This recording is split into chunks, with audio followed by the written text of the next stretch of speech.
Good to see you. To bring you up to speed, as Gangaji said, what happened last night is we're bringing the personal to meet the infinite. And the infinite is not the name, it's not the concept, it's not the idea. It's this vast totality of unknown that is bigger than anything we can name. Because any name is a limitation. Any name gives us an idea that we think we can grasp. But if it's beyond that, beyond naming, it's terrifying. It's vast, unknown. And so we live our lives mainly in creating an imaginary safety, imaginary security, by telling us a story, telling ourselves a story about where we've come from and where we're going, and that life is manageable, and that we're in control, and we know what should happen. And all that is this tiny little bubble on an ocean of foam that's floating in a vast totality of unknown. And the bubble just appears and disappears, pops in a very short time. Doesn't last more than a moment. A human life is such a precious, fleeting moment. And then it's gone. And who remembers it? Who cares about it? Who remembers, the highlights of your grandparents' life? How many great meals they had, what their sex life was like.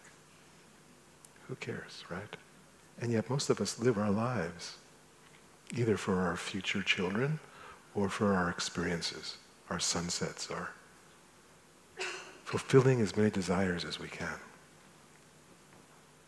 And ultimately, it doesn't leave us satisfied. That's maturity. Maturity is to realize that you don't get satisfied from doing what you've done before, because it didn't satisfy you before. So maturity is realizing that you're not going to get a different result doing the same thing you did last time.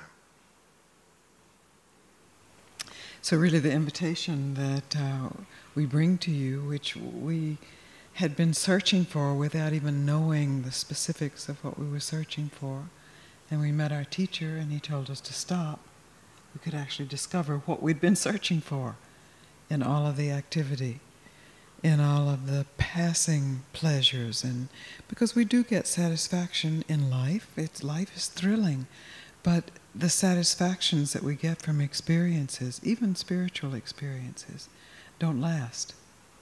They have a beginning, they have a middle, and then they have an end. And there's, with many of us, a yearning for something that is lasting. We know our personal lives are not lasting. We know our emotions are not lasting. The very best of them pass. We know our circumstances aren't lasting. And when there arises this maturity of recognizing, I cannot get what is lasting by doing what I have been doing, by going where I've been going, by even thinking what I've been thinking. Because all of that is cause and effect. You do something to get something. And to do something to get something means there's a cause, an effect, and then that effect ends. And then you have to either do it again or try to recreate it or try something else. And what we're speaking of is causeless. You can't do it. You can't do something to get it. It's really stopping all doing for a moment to see what can't be done, to see what's already here untouched. You don't transform, you don't grow into, you don't evolve from. You don't become. In that moment, in this moment, you are. And you can, in a moment of simply becoming of simply not becoming, without the forward thrust to get, to try to keep, you can actually inquire into what is here? Who am I? What has always been here? Through every circumstance, every experience, every emotion, every thought. What is the substratum? That's what our teacher called it, the substratum of your life, of life itself. When you recognize that that is who you are fulfilled without getting anything or keeping anything away. We won't keep away death, and most of us won't keep away disease, but you can be fulfilled in the face of that. And that's the point of our meeting, is to simply invite you to inquire for yourself. What is the substratum underneath every thought, every experience, every emotion, every passing satisfaction, every passing tragedy? What's the substratum? What remains? When you recognize that, you recognize yourself, your own transparent face. And our teacher would tell us that the easiest, most direct way is silence. And in silence you have the art of discrimination. You have a discriminating consciousness. And you can notice, what is it that's never born and never dies? That's the substratum. So you can examine what is born, what does die, not that.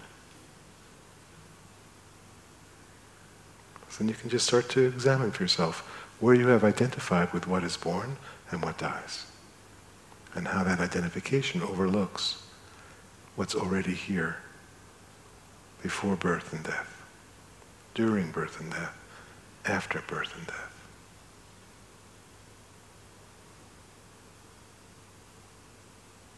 To know yourself in the true sense of knowing, not as a collection of knowledge or facts about yourself, but to know the truth of yourself is to instantly and forever be fulfilled.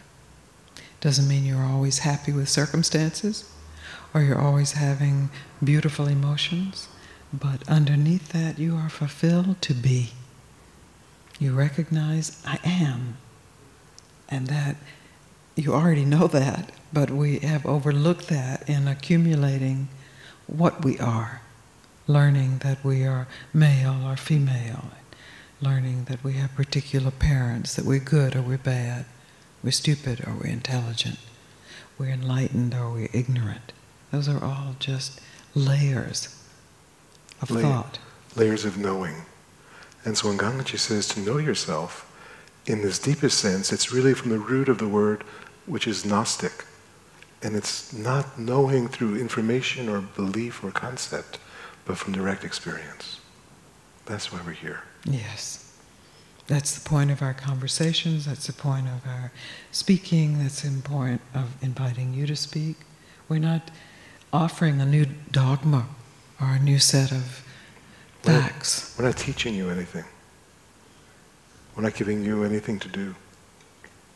We are inviting you to inquire into yourself. To experience for yourself what's directly. Real. What's real. What doesn't come and go.